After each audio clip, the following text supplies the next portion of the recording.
ఈ common man దగ్గర నుంచి మన గవర్నమెంట్ దాకా ఆ 35 డేస్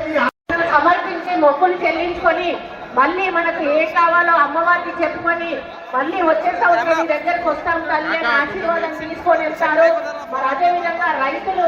మంచి వర్షాలు రావాలని, మంచి పంటలు పండాలని, మన ప్రజలందరం కూడా ఆరోగ్యంగా ఉండాలని, మన తెలంగాణ అభివృద్ధి పథకంలో నడవాలని చెప్పి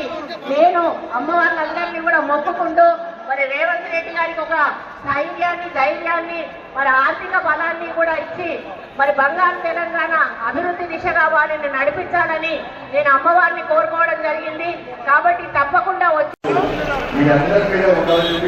మీరు మీ కుటుంబాలు ఆయన ఆరోగ్యంతో ఒక సంస్కారవంతమైన జీవితం గడపాలని ఆ స్థితిని సామర్థ్యాన్ని ఆలోచన తల్లి కల్పించాలని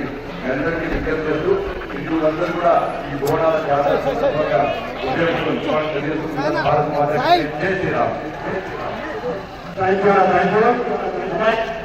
రాష్ట్ర ప్రభుత్వం పథకం కేంద్ర ప్రభుత్వం రెగ్యులేషన్ చేయాలన్నా ఈ దేవాలయం అభివృద్ధి కోసం ఖచ్చితంగా, ఎందుకంటే కాశీల దేవాలయం అన్నారు, మన లాల్గర్వాడ దేవాలయం అభివృద్ధి కోసం కేంద్ర ప్రభుత్వం